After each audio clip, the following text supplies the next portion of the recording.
வணக்கம், வாழ்க வளமுடன். நான் உங்கள் ஜோதிடர் மாணிக்கவாசன் பேசுகிறேன். ஓம் நத்புருஷாய வக்கரதுண்டாய தன்னோ தந்தி புஷ்பய ஓம் ஸ்ரீம் கிரீம் க்ளீம் க்ளம் கம் கணபதியே நமः. ஓம் கிரீம் ஆதித்யாய சோமாய மங்களாய புதேச குரு சுக்கிர சனி பெற்ற ராகாவுக்கியதா நமः. ஓம் ஸ்ரீம் க்ளீம் பஞ்சபூத விசேஷம் மந்திரகு பஞ்சபூத விசேஷம் லங்கு பஞ்சபூத விசேஷம் ஓம் நங்கு மங்கு பஞ்சபூத விசேஷ சுவாக. 9 நவகிரகங்கள் 5 பஞ்சபூதத்தோட அனுகிரகம் பரிபூர்ணமாக அனைத்து ஜோதிட அன்பர்களுக்கும் ஆன்மீக பெரியோர்களுக்கும் கிடைக்க எப்பெருமான் முருகப்பெருமான மனதார பிரார்த்தனை பண்றார். ஓம் சரவண பவாய முருகா. இன்னைக்கு நம்ம பேசக்கூடிய தலைப்பு என்னன்னு பார்த்தோம்னா, இது நாள் வரையில் நம்ம பார்த்தோம் 9 நவகிரகங்கள் நின்ற ஒவ்வொரு லக்னத்துக்கு நின்ற ஸ்தான பலன்கள் என்ன அப்படின்னு நம்ம ஜெனரலா பார்த்துட்டு வந்தோம். இனிமேல் சூரியன் முதல் கொண்டு 9 கிரகங்கள், அதாவது சேர்க்கை எந்த கிரகத்தோட இப்ப ஃபர்ஸ்ட் நீ சூரியனும் சந்திரனும் சேர்க்கை பெற்றால் ஒவ்வொரு லக்னத்துக்கு எந்தெந்த கட்டத்தில் அமர்ந்தா என்ன பலன்கள் அப்படின்னு நம்ம ஜெனரலா பார்க்க போறோம். அந்த விஷயத்துல பார்த்தோம்னா இன்னைக்கு நாம் பார்க்கக்கூடியது மேச லக்னத்துல சூரியன் சந்திரன் மேச லக்னத்திற்கு எந்தெந்த ஸ்தானத்துல அமர்ந்தா என்ன பலன்கள் நடக்கும் அப்படின்னு நம்ம ஜெனரலா பார்க்க போறோம். அதுக்கடுத்து செவ்வாய், சூரியன் செவ்வாய், அப்புறம் சூரியன் சந்திரன், இது மாதிரி ஒவ்வொன்றும் காம்பினேஷன் எப்படி, அப்புறம் 3 கிரகங்கள் சேர்க்கை எப்படி அப்படிங்கிறது ஒவ்வொன்றா ஒவ்வொரு வீடியோ டெய்லி வரக்கூடிய ஒரு ஐடியாவில் இருக்கு. அதை நம்ம இனிமேல் ஒவ்வொன்றா தொடர்ந்து நீங்க ஜெனரலா நம்ம பார்க்கலாம். ஓகேங்களா? இப்போ பார்த்தோம்னா என்னுடைய வீடியோ நிறைய பேர் நீங்க பார்த்துட்டு வந்துட்டு இருக்கிறீங்க. நிறைய பேர் சப்ஸ்கிரைப் பண்ணி பார்த்துட்டு வரீங்க. அது போக சப்ஸ்கிரைப் பண்ணாமே நிறைய பேர் பார்த்துட்டு வரீங்க. ஓகேங்களா? சப்ஸ்கிரைப் பண்ணிட்டு பாருங்க, பார்த்து முடிச்சுட்டு உங்க ஃப்ரெண்ட்ஸ்க்கெல்லாம் ஷேர் பண்ணுங்க. ஓகேங்களா? இப்போ நம்ம அந்த பலன்களுக்குள்ள போகலாம். ஓகேங்களா? மேச லக்னத்துல சூரியனும் சந்திரனும் இருக்கும்போது என்ன பலன்கள் நடக்கும் அப்படின்னு நம்ம ஜெனரலா இப்போ பார்ப்போம். ஓகேங்களா? மேச லக்னத்துக்கு பார்த்தோம்னா சூரியன் 5 குடைவர், உத்தரகாரகன். ஓகேங்களா? குலதெய்வத்தை சொல்லக்கூடிய ஒரு அமைப்பு. அந்த ஸ்தானாதிபதியும் அடுத்து 4 குடைய சந்திரனும் இணைந்து மேஷ லக்னத்தில் அமரும் போது என்ன பலன்கள் நடக்கும் அப்படின்னு நம்ம பார்ப்போம். ஏன்னா சூரியன் சந்திரன் சேர்ந்திருந்தாலே அமாவாசை யோகம் தான். ஓகேங்களா? அவர் அமாவாசைக்கு முன்னாடி பின்னாடி கொஞ்சம் நெருக்கமான டைம்ல தான் அந்த அமைப்பு ஏற்படும். ஓகேங்களா? சூரியன் சந்திரன் ஒன்னா சேர்ந்து இருப்பாங்க. ஓகேங்களா? சூரியனும் சந்திரனும் சமசப்தமா 7 பௌர்ணமி, அவங்க 2 பேரும் சேர்ந்து இருந்தா அமாவாசை. ஓகேங்களா? இந்த நாள்ல பிறக்கிறவங்க மேக்சிமம் அந்த ஒரு 2.5 நாள் சந்திரன் ஒரு ராசியில் இருப்பார். அதுல ஒவ்வொரு நட்சத்திரம் வரும்போது கரெக்டா சூரியன் சந்திரனும் ஒரே நிறகதியில் வரும்போது அமாவாசை. ஓகேங்களா? அந்த டைம்ல அந்த பர்டிகுலரா மெயினா சூரியன் சந்திரன் அந்த ராசியில் இருக்கிறப்போ ஓகேங்களா என்ன பலன் நடக்கும் அப்படிங்கிறத இப்ப நம்ம பார்க்கிறோம். அதுல பார்த்தோம்னா 4 குடையவனும் 5 குடையவனும் மேசத்துல நம்ம இருக்கும்போது ஓகேங்களா, தாய் ஸ்தானாதிபதியும் புத்திர ஸ்தானாதிபதியும் சேர்ந்து 4ஆம் இடத்துல இருக்கும்போது சூரியன் மதுரகாரகன், சந்திரன் சூரியன் பிதிருக்காரகன், சந்திரன் மதுரகாரகன், இவங்க 2 பேரும் சேர்ந்து அந்த இடத்துல இருந்து மேசத்துல இருந்து அங்க சூரியன் உச்சமாகிறார். சூரியன் உச்சமாகிறார். ஓகேங்களா? அப்ப பார்த்தோம்னா தாய் தந்தை 2 பேருக்குமே அருமையான ஒரு அமைப்பு. ஓகேங்களா? சூரியன் உச்சமாகும் போது அரசாங்க உத்தியோகம் பார்க்கறவங்களாக இருப்பாங்க. தாய் தந்தையரை மதித்து நடக்கக்கூடியவராக மேச லக்னத்துக்காரங்க இருப்பாங்க. மேச லக்னத்துக்கு மிகப்பெரிய யோகங்கள் ஏற்படும். சூரியன் சந்திரன் லக்னத்திலேயே அமரும் போது மிகப்பெரிய யோகம் ஏற்படும். அரசாங்க துறையில உத்தியோகம் பார்க்கக்கூடிய அமைப்பு ஏற்படும். கடல் கடந்த தேசத்துக்கெல்லாம் போய் உத்தியோகம் பார்க்கக்கூடிய அமைப்பு ஏற்படும். அரசாங்கத்துல உயர் பதவியில வகிக்கக்கூடியவர்களாக இருப்பாங்க. ஓகேங்களா? சூரியன் சந்திரன் அங்கு சேர்ந்து லக்னம் மேச லக்னமாக இருந்தால் ராசி லக்னம் 2மே அதேதான். மிகப்பெரிய பாக்கியவான்கள் இருப்பாங்க. இவர்களுக்கு பிறக்கக்கூடிய குழந்தைகள் எல்லாம் நல்ல ஒரு அமைப்போட இருப்பாங்க. நல்ல ஆளுமை பவர் உள்ள புத்திரர்களாக இருப்பாங்க. தெளிந்த ஞானம் உள்ளவர்களாக இருப்பாங்க. ஓகேங்களா? எல்லா கலைகளும் கற்றறிந்தவர்களாக இருப்பாங்க. தைரியம் மிக்கவர்களாக இருப்பாங்க. தாய் தந்தையரோட அன்பு அரவணைப்பு ஆசி பெற்றவர்களாக இவங்க இருப்பாங்க. மேஷ லக்னத்துல பிறந்து அங்க சூரியன் சந்திரன் அமர்ந்திருப்பவர்கள் நற்பலன்கள் மிகுதியாக நடக்கும். அதுபோக குரு பார்வை பெற்றிருந்தா நற்பலன்கள் மிகுதியா இருக்கும். அசுப கிரகங்கள் ராகு பேசுறதா கடுமையான தோஷம் இருக்கும். ஓகேங்களா? ஜாதகத்துல இந்த மாதிரி அமைப்புல பிறந்தவங்களுக்கு ராகு கேது சனி சம்பந்தப்படாமல் இருந்தா மிகப்பெரிய யோகம். குரு பார்வை பெற்றிருந்தா மிகப்பெரிய யோகம். ஓகேங்களா? அடுத்தது பார்த்தோம்னா அது மாதிரி காம்பினேஷன் வரப்போ அதுக்குண்டான பலாபலன்கள் என்ன அப்படின்னு நம்ம அப்புறம் பார்ப்போம். இப்போ சூரியன் சந்திரன் காம்பினேஷன்ல மேச லக்னத்துல சூரியன் சந்திரன் அமைப்பற்றவர்களெல்லாம் நல்லா இருப்பாங்க, தெல்லான சொத்துக்களுக்கு அதிபதிகளாக இருப்பாங்க, நல்ல புத்திர பேருடையவர்களாக இருப்பாங்க, நல்லா இருப்பாங்க, தாய் தந்தையருக்கு தீர்க்காய அமைப்பு இருக்கணும், நல்லா இருப்பாங்க, ஒன்றும் கவலைப்பட தேவையில்லை. ஓகேங்களா? இன்னொன்று ஏரிய நட்சத்திராதிபதிகள் என்ன புஷில் இருக்கிறாங்க அப்படிங்கிறது பொறுத்தும் பலன்கள் மாறுபடும். ஓகேங்களா? சூரியனோட நட்சத்திர அதிபதி, சூரியன் ஏரிய நட்சத்திர அதிபதி என்ன கண்டிஷன் இருக்காரு, சந்திரனோட நட்சத்திர அதிபதி என்ன கண்டிஷன் இருக்கிறாரு அப்படிங்கிற பொறுத்து பலன்கள் மாறுபடும். ஓகேங்களா? அடுத்து பார்த்தோம்னா 2ஆம் இடம் ரிஷபத்துல இருக்கும்போது அங்க சந்திரன் உச்சமாகிறார். ரிஷபத்துல சந்திரன் உட்கார்ந்து ரிஷம் பார்க்கிறாரு. சந்திரன் வந்து 4க்குடைய சந்திரன் வந்து 2ஆம் இடத்துல தனஸ்தானம் உச்சமாகும் போது மிகப்பெரிய வீடு வாசல் சொத்து சுகம் எல்லாம் ஏற்படும். அது தன்னுடைய புத்திரர்கள் எல்லாம் நிலைச்சு வாழக்கூடிய ஒரு அமைப்பு ஏற்படும். நிரந்தரமாக அது தங்கியிருக்காங்க. அந்த ரிஷபத்துல வந்து மேசலக்கணத்துக்காரங்களுக்கு வந்து அமரும் போது நல்ல முன்னேற்றங்கள் ஏற்படும். பெரிய வீடு, நல்ல அழகான வீடுகள் ஏற்படுறது ஏற்படும். பெண் குழந்தைகள் மூலமாக நல்ல முன்னேற்றங்கள் ஏற்படும். ஓகேங்களா?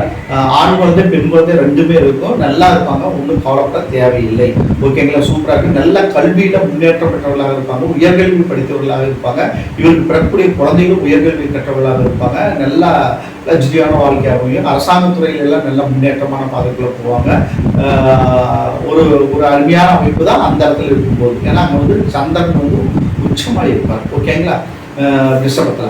அடுத்து வந்து 3ஆம் இடம் தைரிய பெரிய வெற்றி ஸ்தானத்துல 4ஆம் அதிபதியும் 5ஆம் அதிபதியும் சேர்ந்து இருக்கும்போது ஒரு ஆவரேஜான நற்பலன்கள் தான் நடக்கும். ஓகேங்களா? ரொம்ப கெடுபலனும் இல்லை, ரொம்ப மோசமான பலன்களும் இல்லை, ஆவரேஜான பலாபலன்கள் தான் நடக்கும். ரொம்ப அதிகமான நற்பலன்களை எதிர்பார்க்க முடியாது. ஓகேங்களா?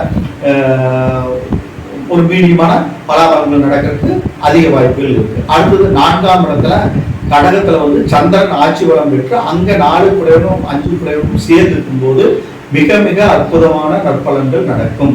ஓகேங்களா? நல்லா இருக்கும், ஒன்றும் பிரச்சனை இல்லை. நல்ல லக்ஸரியான வீடு, வண்டி, வாகனங்கள், கார், மக்களால் ஏற்படுறது, கடல் சார்ந்த தொழில்கள் செய்யறது, அதன் மூலமாக நல்ல முன்னேற்றங்கள் ஏற்படுறது, கடல் வழி பயணங்கள் எல்லாம் அதிகமாக ஏற்படுறது, இதெல்லாம் ஏற்படும். புத்திரர்கள் எல்லாம் நல்ல பேர் புகழோட வாழக்கூடிய அமைப்பு இருக்கும். நல்லா இருக்கும், ஒன்றும் பிரச்சனை இல்லை. சரிங்களா? ஏன்னா புத்திர ஸ்தானாதிபதி சேர்றதுல அது சொல்றோம். ஓகேங்களா? நல்ல அமைப்பு அருமையா ஏற்படும், ஒன்றும் ப்ராப்ளம் இல்லை. ஓகேங்களா? அடுத்து பார்த்தோம்னா 5ஆம் இடத்துல அங்க வந்து சூரியன் ஆட்சி பலம் பெறாரு. ஆவணி மாசத்துல பிறக்கிறவங்களுக்கு அந்த இடத்துல வரும். சூரியன் எந்த ராசியில் இருக்காரோ அது அந்த மாதமும் வச்சுக்கலாம். தமிழ் மாதங்கள் அப்படிங்கிறத கருத்தில் கொள்ளும். ஓகேங்களா? சித்திரை மாசத்துல மேசத்துல இருப்பார், வைகாசி மாசம்னா ரிஷபத்தில் இருப்பார். அப்படிங்கிறது எல்லாத்துக்குமே தெரிஞ்சதுதான். ஓகேங்களா?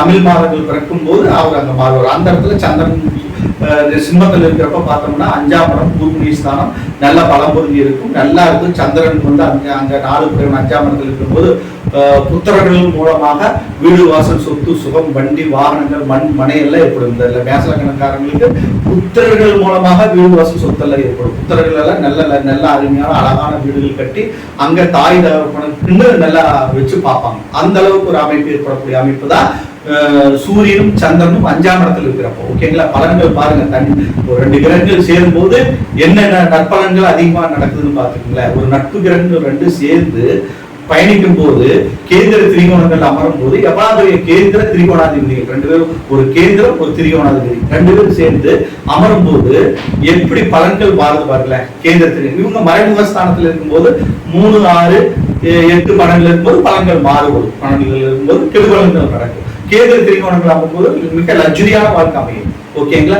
4 குடையும் 5 குடையும் 5ஆம் இடத்துல இருக்கும்போது புத்திரர்கள் மூலமாக நல்ல வண்டி வாகனங்கள் ஏற்படுறது, ஒரு லக்ஸரியான வாழ்க்கை ஏற்படுறது, புத்திரர்கள் வளர்ந்த நிலையில இவங்க தாய் தந்தையர் வந்து போற்றி வணங்குறது, அவங்களுக்கு வந்து நல்ல வீடு வாசல் சொத்து சுகங்கள் எல்லாம் வாங்கி கொடுக்கறது, நல்ல அமைப்பு ஏற்படும், ஒன்றும் பிரச்சனை இல்லை. ஓகேங்களா? அடுத்தது 6ஆம் இடம் ருணரோண சத்துருஸ்தானத்தில் இருக்கும்போது பார்த்தாங்கன்னா தாய் தந்தையருக்கு உடல்பாதைகள், உடற்படிகள், நோய்கள், வீடு வாசல் சொத்துக்கள் எல்லாம் கோர்ட்டு கேஸுக்குள்ள போறது, புத்தர்கள் மூலமாக கோர்ட்டு கேஸ் வில்லன்களை எல்லாம் சந்திக்கிறது, இது மாதிரிலாம் ஏற்படும். புரியுதுங்களா? இந்த அமைப்பில் இருக்கும். புத்திர ஸ்தானாதிபதி தாய் தந்தையர் மூலமாகவும் பிரச்சனை வரும். மேசலக்கணத்துக்காரங்க புத்திரர்கள் மூலமாகவும் பிரச்சனை வரும். சண்டை சச்சரவு, போராட்டம், வில்லங்கம், கோர்ட்டு கேஸ், இந்த நிலைமையெல்லாம் சந்திக்க வேண்டிய சுச்சுவேஷன். அதை வந்து அசுபகிரகங்கள் ஏதாவது பார்த்துச்சுன்னா பிரச்சனை. குரு தேவகுரு பார்த்துட்டாருன்னா ஓரளவுக்கு சமாளிச்சுக்கலாம். ஓகேங்களா, ஓரளவுக்கு சமாளிச்சுக்கலாம். பிரச்சனைகள் அதிகமாகும். சூரியன் சந்திரன் 2 பேரும் 4, 5 குறை வந்து 6ஆம் இடத்துல மேச லக்னத்துக்கு பாதகஸ்தானமான பாதகாதிபதி வீட்டுல போய் உட்காரும் போது புதன் வந்து கெட்டவன் மேச லக்னத்துக்கு செவ்வாய்க்கு அவரோட வீட்டுல போய் சூரியன் சந்திரன் அமரும் போது பலவித கஷ்டங்களை அனுபவிக்க வேண்டிய பெற்ற தாய் தந்தையர் மூலமாக கஷ்டம், பிறந்த குழந்தைகள் மூலமாக சத்ருக்களாக மாறி நிற்பாங்க. ஓகேங்களா, அது மூலமாக நம்மளுக்கு நிறைய பிரச்சனைகளை சந்திக்கக்கூடிய அமைப்பை ஏற்படும். அடுத்து பார்த்தோம்னா மேச லக்னத்துக்கு 7ஆம் இடத்துல சுக்கரனோட வீட்டுல வந்து அமரும் போது மிக மிக மிக நல்ல முன்னேற்றங்கள் ஏற்படும். காதல் திருமணம் ஏற்படும். ஏன்னா 5 குடைய சூரியன் வந்து 7ஆம் இடத்துல அமரும் போது அங்க சுக்கரன் வந்து ஆட்சி பலமோ உச்ச பலமோ பெற்று அமைஞ்சா 100% திருமண வாழ்க்கை வந்து காதல் திருமணம் ஏற்பட்டுரும். மனசு வந்து அன்பை நோக்கி அதிகமாக போகும். தாய் தந்தையர் மேலும் பற்று பாசங்கள் அதிகமாக இருக்கும். ஒரு நீட்டா மேக்கப் நல்ல ஒரு தன்னை வந்து தேஜஸோட வச்சுக்கணுங்கிற எண்ணங்கள் எல்லாம் இந்த துலா லக்னத்துல துலா ராசியில சூரியன் சந்திரன் 4, 5 டைம் வந்து அமரும் போது நல்ல பலன்கள் ஏற்படும். ஒரு கேந்திராதிபதி ஒரு கேந்திர ஸ்தானத்துல அமரும் போது நற்பலன்கள் மிகுதியாக. அடுத்தது பார்த்தோம்னா மேச லக்னத்துக்கு அஷ்டம ஸ்தானத்துல விருச்சிகத்துல செவ்வாய் வீட்டுல 4, 5 கூடைய சூரியன் சந்திரன் அமரும் போது பார்த்தோம்னா மிகப்பெரிய கெடுபலன்கள் நடக்கும். உடல் உபாதைகள், கண்டங்கள், கெடுதிகள், வண்டி வாகனம் மூலமாக விபத்துகள் ஏற்படுறது, புத்திரர்களுடைய வழியில விரைய செலவுகள் ஏற்படுறது. ரொம்ப கேர்ஃபுல்லா இருக்கணும். ஏன்னா செவ்வாயோட வீட்டுல அவர் நட்பு கிரகங்கள் தான் 2மே. ஆனா அஷ்டமஸ்தானத்துல எந்த கிரகம் அந்த எந்த ஸ்தானாதிபதி நிற்கிறாரோ அந்த ஸ்தானத்தை கெடுக்கும். அதனால நம்ம மைண்ட்ல வச்சுக்கணும். அப்ப பார்த்தோம்னா 4, 5 கூடிய சூரியன் சந்திரன் செவ்வாயோட வீட்டுல விருச்சிகத்துல இன்னொரு வீட்டுல இருக்கிறப்போ நம்ம வந்து அந்த இடத்துல கேர்ஃபுல்லா இருக்கணும். அங்க வந்து என்னன்னா சந்திரன் வந்து அங்க நீச்சமாகிறாரு. சந்திரன் வந்து விருச்சிகத்துல நீச்சமாகிறார்.